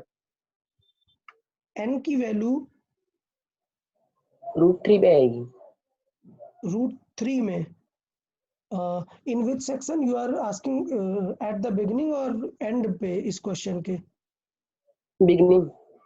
ओके, तो जो हमने 3 की वैल्यू, हाँ 5.2 - 1 ले है ना, हाँ वहाँ √3 5.2 ऐसा। नहीं नहीं नहीं, ये जो √3 है ये नंबर है, ये तो एकदम बाहर रहेगा ना। जैसे हमने यहाँ पर देखा, ये स्टार्टिंग में देखते हैं चलो। तो जो हमने यहाँ पर बात की कि ये जो √3 और x⁵ है, 3 एक नंबर है, तो वो तो सेपरेटली सॉल्व हो जाता है। तो ये जो पावर 1/2 हमने जब किया, इसमें हमने पावर 1/2 किया, तो 1/2 का इफेक्ट 3 के साथ भी हुआ, इस 3 के साथ, जो कि हमने यहाँ पे √3 के फॉर्मेट में लिख दिया, और x के साथ अलग सॉल्व हुआ। तो जब हम बात कर रहे होते हैं कि कोई नंबर होता है, ये जो नंबर है, अगर x के साथ एक नंबर है तो उसे डिफरेंशिएट नहीं करते, तो नंबर एज इट इज रखा रहता है। तो ये √3 एज इट इज था, सिर्फ x⁵ को हमने सॉल्व किया, x⁵ तो सिर्फ पावर वही रहेगी, √3 पे कुछ फर्क नहीं पड़ेगा, √3 वैसे ही रहेगा, सिर्फ किस पे फर्क पड़ेगा, पावर पे, वो एक माइनस हो जाएगी। तो 5/2 की जगह 3/2 जस्ट यहाँ पर आएगा माइनस, वापस से रूट नहीं लगेगा। ये जो 1/2 है, इसका मतलब होता है रूट। तो 3/2 को हमने क्या लिख दिया, 3 और पावर 1/2, जैसे हमने यहाँ पे डिस्कस किया क्या, कि अगर पावर टू दी पावर है तो हम उसका मल्टीप्लाई कर देते हैं। तो इसका मतलब 3/2 अगर है तो इसका मतलब है ये 3 टू दी पावर 1/2 है। तो हमने नीचे नेक्स्ट लाइन में लिखा है 3 to the power 1/2 type. Okay okay. let's see solve this one. Okay, let's solve everyone.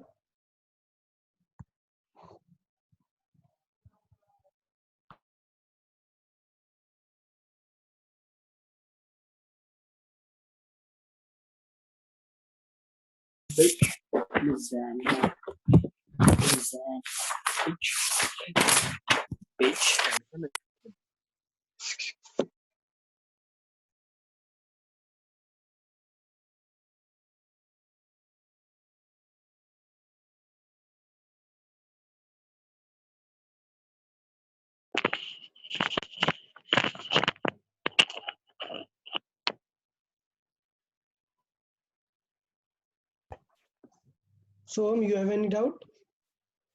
No, sir. Actually, you switched on your mic. So I asked.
Okay good Kartik, correct answer.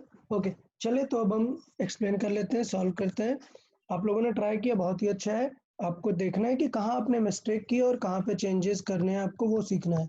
तो अभी हम differentiate करने से पहले हमें y को थोड़ा सा अरेंज करना पड़ेगा, हम ऐसे डिफरेंशिएट नहीं कर सकते हैं। ओके, तो हमें अरेंज करना पड़ेगा, मतलब 3x² को अंदर मल्टीप्लाई करना पड़ेगा, तो ये हो जाएगा 3x³ root x, okay, then plus ये हो जाएगा 3x² इंटू x³ क्या हो जाएगा x⁵, बिकॉज यहाँ पे मैं साइड में लिख देता हूँ कि यार x⁵ कुछ m है इंटू x⁵n है, पावर टू द पावर नहीं साथ में रखे हुए हैं, तो x⁵ क्या होगा m plus n, power add हो जाती है।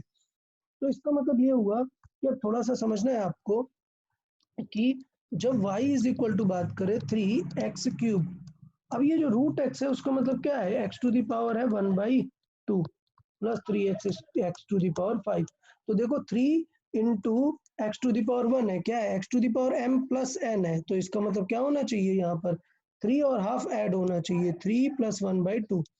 और मैंने देखो प्रीवियसली भी बताया कि इस टाइप के फ्रैक्शन को कैसे करते हैं, डिनोमिनेटर को इसके साथ मल्टीप्लाई करते हैं, तो 3 इंटू 2 क्या हुआ 6, प्लस जो इसका न्यूमरेटर होता है वो ऐड कर देते हैं, सो 6 + 1/2।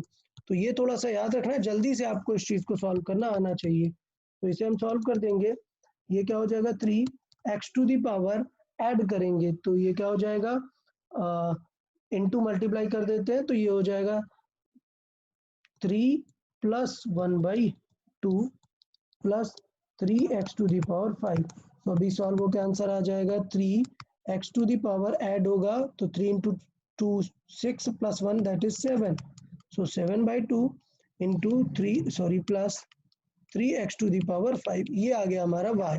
अब हम डिफरेंशिएशन लगा सकते हैं, तो अभी सॉल्व कर देते हैं dy/dx, तो क्या हो जाएगा 3 will remain as it is. अब इसका सॉल्व करते हैं x⁵7, तो क्या आएगा 7/2 x और 7/2 में -1 करेंगे हम, तो ये हो गया इसका प्लस 3 x⁵5 का क्या होगा 5 बाहर आएगा और पावर 1 कम हो जाएगी दैट इज 4, ठीक। तो ये जो फ्रैक्शन का माइनस मैं बार बार सिखा रहा हूँ, मैं यहाँ पे फिर से लिख देता हूँ कि कभी अगर आपको फ्रैक्शन इस तरीके से माइनस करना पड़े x - y/z, तो इसे सॉल्व करने का बेस्ट तरीका होता है क्या, x इंटू z कराना है माइनस y और जो भी डिनोमिनेटर में था z, ये थोड़ा सा फ्रैक्शनल याद रखना है, तो जल्दी से करने के लिए बेस्ट रहता है। सो dy/dx हमारा जो आ जाएगा वो आ जाएगा 3 will remain as it is, 7/2 भी इसमें अब आ ही गया है, सो ये बन जाएगा 21/2 इंटू x⁵, देखो 7 है तो ये 2 इधर 1 में जाएगा, तो 2 7 - 2 मतलब 5/2 प्लस 5 इंटू 3 15 x⁴, तो ये हमारा हो जाएगा आंसर। बट कुछ लोग यार अभी डाउट करेंगे, तो मैं उनके लिए बता दूं कि maybe there is a probability कि ये आंसर आपको दिखे नहीं, उसके जगह कुछ ऐसा दिख जाए कि 3 कॉमन ले ले, तो 3 अगर हमने कॉमन ले लिया तो ये बन गया 7, तो ये बन जाएगा 7/2, ओके। और ये जो x⁵5 टू द पावर 1/2 लिख सकते हैं, और 1/2 को क्या लिख सकते हैं रूट, तो ये बन जाता है रूट x⁵5 प्लस 5x⁴, में भी आपको ऐसा ऑप्शन भी देखने को मिल सकता है, तो टेंशन नहीं लेना है, ऑप्शन रीअरेंज करना आपको आना चाहिए, ठीक है। अभी देखो कि क्या कॉमन आ सकता है, अगर अभी बात करें हम तो x⁵ से x² कॉमन आ सकता है, तो याद रखना है आंसर ये भी करेक्ट है, ये जो यहाँ लिखा है ये भी करेक्ट है, ये भी करेक्ट है, मैं डिफरेंट फॉर्मेट देख रहा हूँ कि मे भी आपको हो सकता है कि ऑप्शन में ये फॉर्मेट ना मिले, तो क्या करना होता है, तो रीअरेंज करते रहना होता है, क्या x² को कॉमन ले लेंगे, तो क्या बन जाएगा 3x² और अंदर आ जाएगा 7/2 रूट x प्लस 5 तो रहेगा ही रहेगा, और x² कॉमन लिया है तो x² बचेगा यहाँ पर, में भी आपको ऐसा भी देखने को मिल सकता है। तो मैंने यहाँ पे 3 वैरायटीज दिखा दी हैं कि आपको आंसर पता है, बट इन तीनों में से कोई सी भी आंसर हो सकता है, ये आंसर भी मिल सकता है आपको, या फिर ये वैल्यू भी देखने को मिल सकती है, सिर्फ नंबर कॉमन लिया है या फिर x² कॉमन लिया है, ये भी देखने को मिल सकता है। तो आपको इन चीज़ों को लेके काफ़ी फेमिलियर रहना चाहिए कि क्या क्या सिचुएशन हमसे पूछी जा सकती है, ओके। तो ये हमारा कॉन्सेप्ट था कि किस तरीके से हम इनको यूज़ कर सकते हैं, इनको किस तरीके से किस फॉर्मूले में यूज़ कर सकते हैं। डन, चले। तो हमें काफ़ी सारे एग्जाम्पल हमने देख लिए हैं यहाँ पर जो हमारे बेसिक फार्मूले पे बेस्ड थे, वो सारे एग्जाम्पल हमने यहाँ पे डिस्कस किए हैं, काफ़ी सारे एग्जाम्पल। अब थोड़ा सा और आगे बात कर लेते हैं नेक्स्ट सेगमेंट पे कि डिफरेंशिएशन में एक चीज़ होती है कि हम किस फंक्शन का डिफरेंशिएट कर रहे हैं, वो बहुत इंपॉर्टेंट होता है। तो यहाँ पे सम इंपॉर्टेंट रूल्स अगर हम देखें,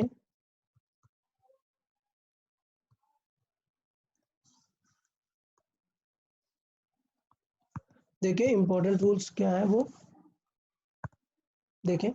सपोज आपको डिफरेंशिएट करना है कुछ y को, आप एक बार थोड़ा सा देखें। Suppose first part, if y is a function of x, done. तो क्या करेंगे, differentiation of y by x, इसको लिखते हैं हम f डैश x। क्लियर। तो ये एक रिप्रेजेंटेशन है। क्या रिप्रेजेंटेशन है कि सोचो कहीं पे आपको ऐसे लिखा हुआ है, क्या लिखा हुआ है, that f x is equal to है 3x स्क्वायर प्लस 4। आपको पूछा है फाइंड एफ डैश एक्स, तो बेटा कंफ्यूज नहीं हो जाना है। इसका मतलब क्या फाइंड करना है, डिफरेंशिएशन फाइंड करना है। ठीक है, तो ये थोड़ा सा ध्यान देना है कि कहीं पे अगर एफ एक्स लिखा हुआ है और एफ डैश एक्स फाइंड करना है, दैट मीन्स क्या फाइंड करना है, डिफरेंशिएशन फाइंड करना है। ओके, अब प्रॉब्लम ये नहीं है, प्रॉब्लम की बात अब करते हैं क्या क्या कि अगर y x का फंक्शन नहीं है तब क्या होगा, और y is a function of let's say z, तब क्या होगा, तब हम डिफरेंशिएशन कैसे करेंगे, ये हम यहाँ पर सीखना चाह रहे थे। तो देखिए तब कैसे करते हैं। अगर हमें dy बाई डी एक्स चाहिए, अगर हमें dy बाई डी एक्स चाहिए, तो मैंने क्या बताया कि डिफरेंशिएशन ऑफ f करना है हमें, डन। तो हम f डैश तो कर सकते हैं, f डैश z डिफरेंशिएशन तो कर सकते हैं, ठीक है। बट ये जो z है, ये z, ये x तो है नहीं, क्लियर। तो हमें इस z का भी डिफरेंशिएशन करना होता है। तो रूल ये है क्या कि यहां पर आएगा f डैश z, एंड फिर क्या करेंगे, z बाई डी एक्स भी करेंगे, मतलब z का भी डिफरेंशिएशन करेंगे।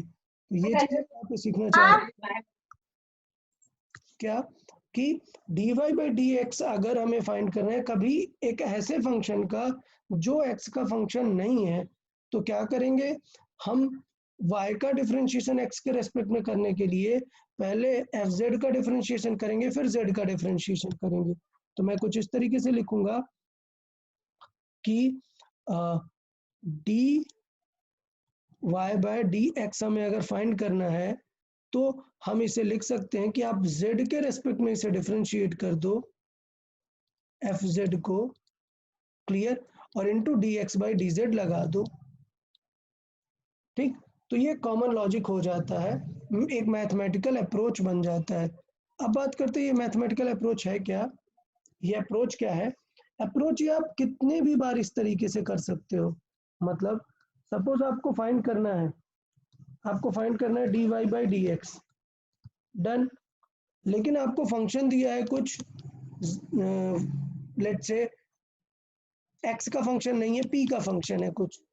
तो आपको क्या करना है, बस आपको स्लिप करना है कि आप dy बाई p कर दो, एंड फिर बाद में p को भी डिफरेंशिएट कर दो, क्लियर। तो ये थॉट हमारा ये है, हमारा पर्सपेक्टिव ये है कि ये p कैंसिल आउट हो जाएगा ना, तो अभी भी dy बाई dx ही लिखा हुआ है। तो लॉजिक हमारा ये है, मैं सिर्फ एक टर्म में लिखूंगा कि कभी भी dy बाई dx अगर फाइंड करना है, हम किसी दूसरे नंबर के रेस्पेक्ट में भी डिफरेंशिएट कर सकते हैं, हम दूसरे नंबर के रेस्पेक्ट में भी डिफरेंशिएट कर सकते हैं, और उस dz को भी फिर से डिफरेंशिएट कर सकते हैं। ये हमारा पैटर्न है। तो इस फॉर्मूले को समझाने का पर्पज ये है कि कभी अगर आपको ऐसा करना पड़े कि कुछ z का फंक्शन है, तो आप z को भी x के रेस्पेक्ट में डिफरेंशिएट करेंगे और काम बन जाएगा, ठीक है। तो इसे मैं एग्जांपल के थ्रू समझाना चाहता हूँ। लेट्स सी, एग्जांपल के थ्रू देखेंगे। y is equal to given है लेट्स से गिवन है 3z square plus 2z plus 8, sorry x नहीं 2z प्लस 8। अब मैंने क्वेश्चन में पूछा हुआ है फाइंड dy बाई dx, ये फाइंड करना है।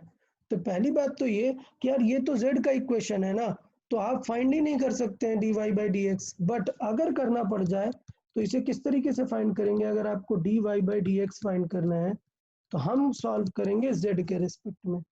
क्लियर? क्या करेंगे इसे करेंगे dy by dz into dz by dx। तो हमने क्या किया, dz को मल्टीप्लाई और डिवाइड करा दिया। मैथमेटिकली अगर हम बात करें तो हमने इसे मैथमेटिकली इस तरीके से लिख दिया। ठीक है, अभी एक लोग का थॉट आया कि सोचो z भी एक x का फंक्शन होगा, तो फिर क्या करेंगे? तो फिर dz बाई dx फाइंड कर सकते हैं। तो अगर मैं लिखूं कि इस क्वेश्चन के लिए हमें dy बाई dx क्या हो जाएगा, वो हो जाएगा, नॉर्मल सॉल्व कर दो, क्या हो जाएगा 3 इंटू जेड स्क्वायर का क्या होगा 2z प्लस 2z में से z का हो जाएगा 1, सो ये हो गया 1 प्लस 8 का हो गया 0, और इन सब के बाहर क्या रहेगा dz बाई dx। तो इसका मतलब अगर हम dy बाई dx देखना चाहते हैं तो dy बाई dx आएगा finally 6z plus 2 into dz by dx। Okay, तो अब आप सोचेंगे dz बाई dx का काम क्या है? इसका काम नेक्स्ट एग्जांपल में देखते हैं कि अगर आपको डिटेल दे दिया कि ये z भी x का फंक्शन है तो dz बाई dx निकाल सकते हैं। ओके, तो यहाँ पर बात कर लेते हैं नेक्स्ट एग्जांपल की, और इस एग्जांपल को देखते हैं, ट्राई करेंगे। तो इस एग्जांपल को देखें, हमारे पास गिवन है y is equal to let's say मैंने दिया हुआ है 4z cube plus z square plus 2, okay, where z is x cube, या ज्यादा हो गया, let's say x square plus 4, okay, ये दिया हुआ है। डन। अब हमें फाइंड करना है dy बाई dx। ओके, तो कैसे फाइंड करते हैं? सिंपल है स्टेप, फिर से मैं लिखता हूँ। क्या करेंगे, dy बाई dx फाइंड करके दिखाएं आप लोग, टेंशन नहीं लेना, इसे z के रेस्पेक्ट में डिफरेंशिएट करना है dy बाई dz, और फिर जो z है उसे खुद x के रेस्पेक्ट में डिफरेंशिएट करना है। तो ये पैटर्न हो गया। तो देखें z में 4 will remain as it is, और ये आंसर क्या आ जाएगा z क्यूब का 3z square plus z square का क्या आ जाएगा 2z, और 2 का क्या आ जाएगा 0। तो ये तो हमारा आ गया इसका डिफरेंशिएशन, सॉरी ये आ गया डिफरेंशिएशन। अब क्या करेंगे, dz बाई dx भी निकालना है। तो dz बाई dx भी निकालेंगे, वो क्या हो जाएगा, देखो z यहाँ पर है तो एक्स स्क्वायर का क्या हो जाएगा 2x प्लस 4 का क्या हो जाएगा 0। This will be our final answer. इस बार हमें क्या था, d, ये जो हमने यहाँ पे लिखा है ना dz बाई dx, इस बार ये हमें पता था कि z is a function of x। तो यहाँ पे हमें क्लियर पता था क्या आ गया dy by dx is equal to 4, final answer लिख देता हूँ मैं 4 इंटू 3 दैट इज 12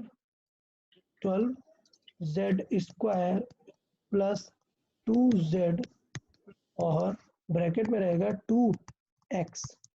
ठीक है, तो अभी z का फॉर्मूला चाहिए तो यहाँ पे रख सकते हैं, अगर ऑप्शन में दिया है तो, नहीं दिया तो नहीं भी रख सकते हैं। तो अगर आपको चाहिए तो आप लिख सकते हैं 12 इंटू z है x स्क्वायर प्लस 4 का स्क्वायर प्लस यहाँ पे है 2z, z कितना है, फिर से वही x स्क्वायर प्लस 4, और इन सबके इनटू में है क्या 2x। डन। तो अब आगे बाकी आप जानते हैं, आप सॉल्व कर सकते हैं, नॉट अ प्रॉब्लम। तो ये वो सेकंड लास्ट स्टेप में 2x प्लस 0 कैसे आया? Okay, because we differentiated this z ना। लेट्स सी एवरीवन, ये जो z है ये यहाँ पर आया हुआ है, ठीक है, dz बाई dx, और as we know as we can see here this is our z, मतलब ये यहाँ पर है। तो बेसिकली हमने क्या लिखा हुआ है, dz बाई dx का डिफरेंशिएशन लिखा हुआ है। तो वो तो ऊपर लिखा हुआ है z कितना है, एक्स स्क्वायर प्लस 4, तो एक्स स्क्वायर का हो गया 2x और 4 एक नंबर है उसका हो गया 0। Okay, so in simple terms आपको ये चीज हमेशा याद रखनी है कि कभी किसी अदर फंक्शन का डिफरेंशिएशन करेंगे तो वो फंक्शन का डिफरेंशिएशन जरूर वहां पर रखेंगे। ओके, तो ये चीज थोड़ा सा ध्यान दे सकते हैं। Yeah Soham, you have any doubt? Sir वो 3z स्क्वायर कैसे है?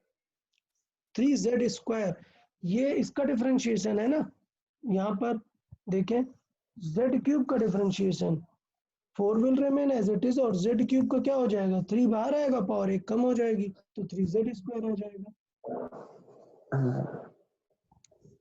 ओके, अच्छा एक चीज और मैं फिर से बताता हूँ। अभी थॉट क्या है हमारा कि ये जितने डिफरेंशिएशन है आप सब लोगों के लिए एकदम न्यू है, आपने क्लास 9th 10th पे ऐसा कुछ भी नहीं पढ़ा हुआ है। तो जब कोई बहुत ही न्यू चीज होती है तो आप लोग को एक थॉट, बेसिक थॉट देनी है। एक प्रॉब्लम हो सकती है आप लोग को क्या, कि बहुत सारे स्टूडेंट को लग रहा होगा कि उन्हें समझ में नहीं आ रहा है। ऐसा नहीं है, ऐसा बिल्कुल नहीं है, समझ में नहीं आने जैसा बिल्कुल नहीं है। पॉइंट यहाँ पर क्या हो रहा होगा कि बहुत ही न्यू है इसलिए आपको ग्रैस्प करने में थोड़ा सा ट्रबल हो रहा है। तो इसके लिए आपको बेस्ट क्या करना होता है, अगर मैं बात करूं तो सबसे बेस्ट है आपके लिए कि ये लेक्चर रिवाइज करना है। जब मैं ये नोट्स आपको दूंगा आप एक बार नोट्स फिर से देखो क्या चीज नहीं समझ में आई। तो वीडियो लेक्चर की लिंक भी डालूंगा, आप वो लेक्चर में देखो कि मैं क्या एक्सप्लेन कर रहा था। बिकॉज ये आपका बिगिनिंग है, मतलब आप जस्ट स्टार्ट कर रहे हो इतना डिफरेंट चीजें सीखने का, तो आपको बहुत मेहनत करनी चाहिए। एक बार आपने स्टार्ट कर दिया वो एफर्ट तो नेक्स्ट टाइम से आपको प्रॉब्लम बिल्कुल नहीं होगी। तो याद रखना यार, अभी एफर्ट लगा लोगे तो बाद में बहुत ही इजी हो जाएगा। चले, तो हम थोड़ा सा डिस्कस कर रहे थे इंपॉर्टेंट रूल्स। इंपॉर्टेंट रूल्स में पहला हमने डिस्कस कर दिया कि अगर एक डिफरेंट फंक्शन है तो क्या करेंगे, और उसके हमने एग्जांपल भी दे दिए। अब हम नंबर 2 डिस्कस कर लेते हैं। रूल नंबर 2 क्या, कि अगर कभी 2-3 मल्टीप्लायर में लिखी हुई हैं, कैसे, if y is a function of, let's say x भी है और z भी है, दोनों का फंक्शन है, तो क्या करना पड़ेगा, तो हमें ब्रेक करके करना पड़ेगा, ठीक है।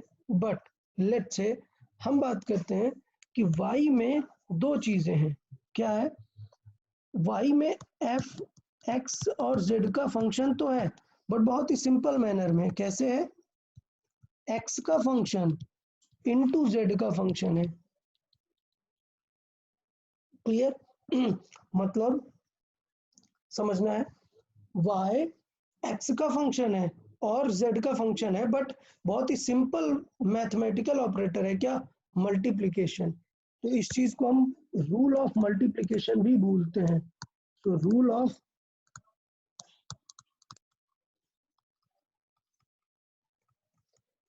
ऑफ मल्टीप्लिकेशन अगर बात करें, देखिए रूल क्या है और वो फॉर्मूला हमें याद रखना है। क्या, अगर y में दो चीजें मल्टीप्लाई हो रही हैं तो डिफरेंशिएशन ऑफ y कैसे लिखते हैं, सब लोग ध्यान देंगे। डिफरेंशिएशन ऑफ y किस तरीके से लिखेंगे, किसी के भी रिस्पेक्ट में, x या कुछ भी, किसी के रिस्पेक्ट में, क्या, फर्स्ट फंक्शन, या मैं इसे इस तरीके से लिखता हूं, देखना जरूरी नहीं है z, कुछ भी हो सकता है।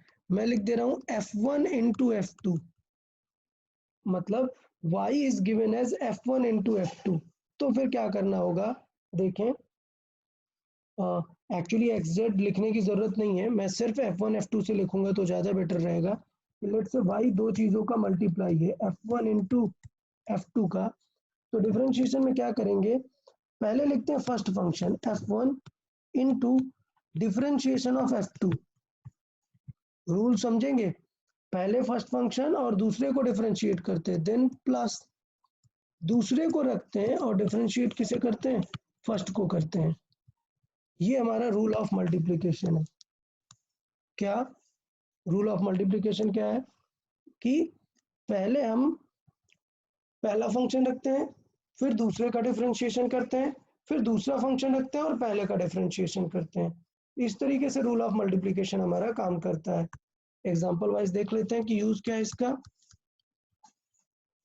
इसका काफी यूज हो जाता है।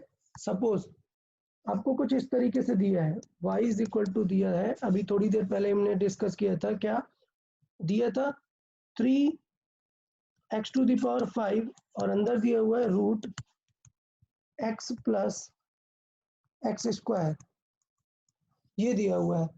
एक मेथड तो है कि आप मल्टीप्लाई करा के सॉल्व कर दो, और दूसरा मेथड क्या है, आप फंक्शन 1 और फंक्शन 2 के फॉर्मेट में सॉल्व करो।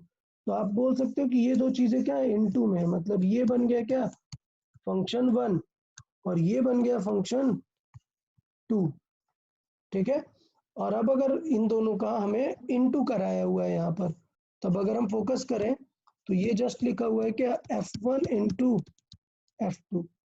तो देखिए dy by D x find करने का क्या एक मेथड हो जाएगा, dy बाई डी एक्स होगा, पहले फर्स्ट फंक्शन लिख देना है 3x टू द पावर 5 और दूसरे का डिफरेंशिएशन लिखना है। क्लियर? तो इसका मतलब दूसरे का डिफरेंशिएशन क्या हो जाएगा, d by D x of, देखें दूसरा फंक्शन क्या है, it is root x plus x square, done, plus फिर रखना है फंक्शन 2। सो फंक्शन 2 क्या है, यही है root x plus x square into, अब डिफरेंशिएशन किसका करेंगे, फर्स्ट फंक्शन, और फर्स्ट फंक्शन क्या था 3x टू द पावर 5। तो ये हो गया हमारा रूल ऑफ मल्टीप्लिकेशन। ओके, तो ये याद रखना है कि रूल ऑफ मल्टीप्लिकेशन को यूज कब करना है, अपने कंफर्ट के हिसाब से करना है। ऐसा नहीं कि हर जगह आप कर दो, अपने हिसाब से देखना है कि आपको अगर ये इजी पड़ रहा है तो करें। तो 3x टू द पावर 5, अब मैं लिखूंगा डिफरेंशिएशन ऑफ रूट एक्स। तो यार देखो डिफरेंशिएशन ऑफ रूट एक्स हम सीख लेते हैं क्या होगा, डिफरेंशिएशन ऑफ रूट एक्स देखना है हमें। क्लियर? मतलब x टू द पावर कितनी है 1/2, तो जब डिफरेंशिएशन करेंगे तो क्या होगा 1/2 बाहर आ जाएगा, into x to the power क्या हो जाएगा 1/2 माइनस 1। ठीक है, तो एक मिनट मैं यहाँ पे सिखाई देता हूँ, ये काफी इंपॉर्टेंट है, क्या डिफरेंशिएशन ऑफ रूट एक्स।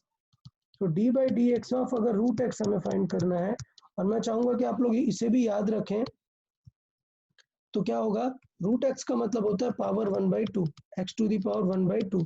तो सॉल्व कैसे होगा, 1/2 x to the power 1/2 minus 1।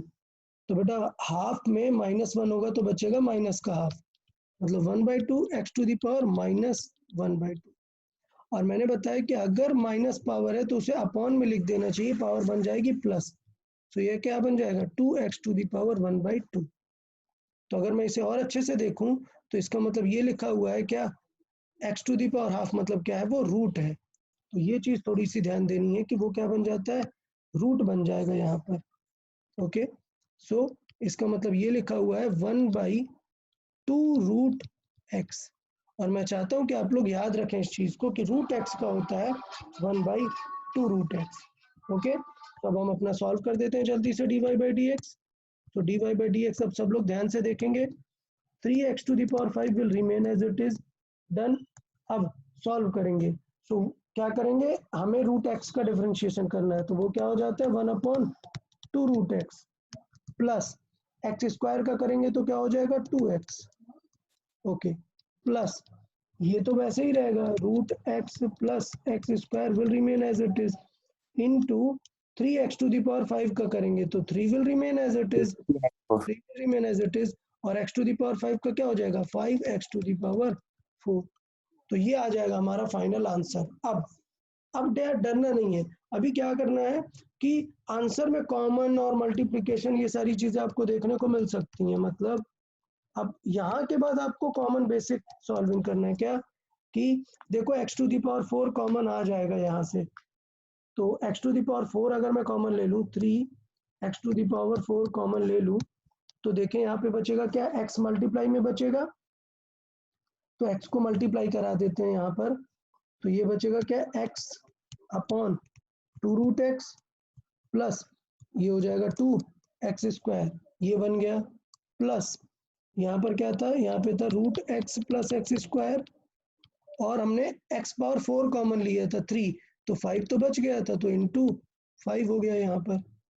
अब थोड़ा सा और सॉल्विंग कर लेते हैं। So dy by D x is equal to 3x to the power 4 common आ गया। अब देखें, ये पता है ना कि x को क्या लिख सकते हैं, root x into root x, और एक रूट एक्स क्या होगा, कैंसिल आउट हो जाएगा।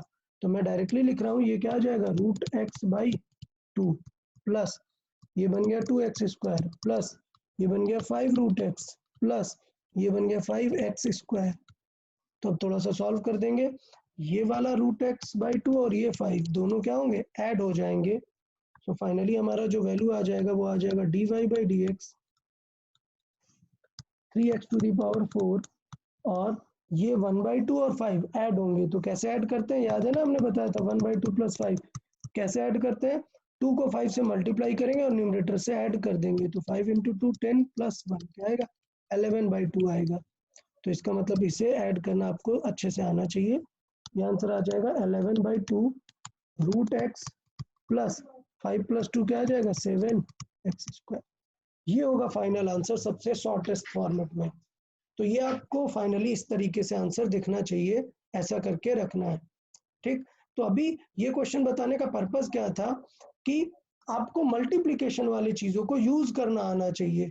ठीक है, मल्टीप्लिकेशन यूज करना आना चाहिए। मैं क्यों बता रहा हूँ ऐसा, सोचो आपको कुछ ऐसा दे देता है, एग्जाम्पल दे देता, सपोज एक्स क्यूब प्लस 3 का क्यूब इंटू दे देता एक्स स्क्वायर प्लस 2 का, या एक्स स्क्वायर प्लस एक्स का स्क्वायर। तो आप समझो कितना बड़ा नंबर होता है, पहले आप क्यूब ब्रेक करते, फिर स्क्वायर ब्रेक करते, फिर सॉल्व करते। तो इससे बेटर क्या होगा, इसका डिफरेंशिएशन इस रूल से कर देंगे। तो नेक्स्ट लेक्चर में हम और काफी चीजें देखेंगे, काफी सारे एग्जांपल देखेंगे रूल नंबर 2 बेस्ड पर, क्या, रूल ऑफ मल्टीप्लिकेशन पर। तो रूल ऑफ जो मल्टीप्लिकेशन है उस पर बेस्ड हम काफी सारे एग्जाम्पल देखेंगे। ओके, तो ये चीज हम यहाँ पे ध्यान देंगे कि अगर y हमें फंक्शन ऑफ 2 मल्टीप्लिकेशन चीजों का दिया है।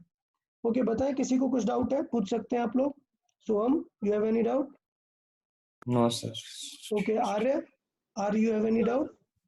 सर अगर फर्स्ट रूल है आप हमारा हाँ, अलग फंक्शन वाला, क्या, अगर फर्स्ट सर फर्स्ट रूल में आप फर्स्ट रूल पूछना चाह रहे हैं ना?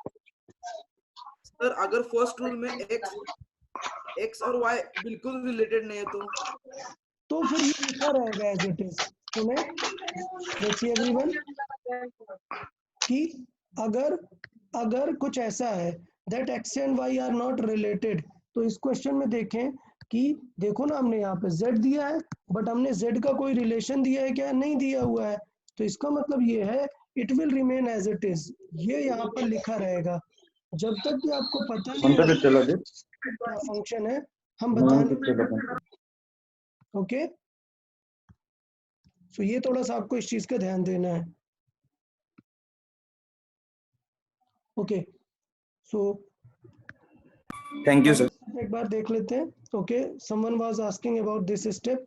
सर या थर्ड, सो रेफरेंस बुक अभी के लिए 2 ही काफी है ना? हाँ, रेफरेंस बुक वॉल्यूम 1 ही काफी है। सारे लोग देखें, वॉल्यूम 1 इज इनफ, क्योंकि क्लास 11th में हम सिर्फ वॉल्यूम 1 ही यूज करेंगे, क्लास 12th में वॉल्यूम 2 यूज करेंगे। और डीसी पांडे का भी यूज करने वाले सर? हाँ, डीसी पांडे भी, दोनों मतलब आप एचसी वर्मा का वॉल्यूम 1 ले लें और डीसी पांडे का वॉल्यूम 1 ले लें। याद रखना है 2 बुक अभी आपको रेफरेंस में यूज करना है, डीसी पांडे वॉल्यूम 1 और एचसी वर्मा वॉल्यूम 2।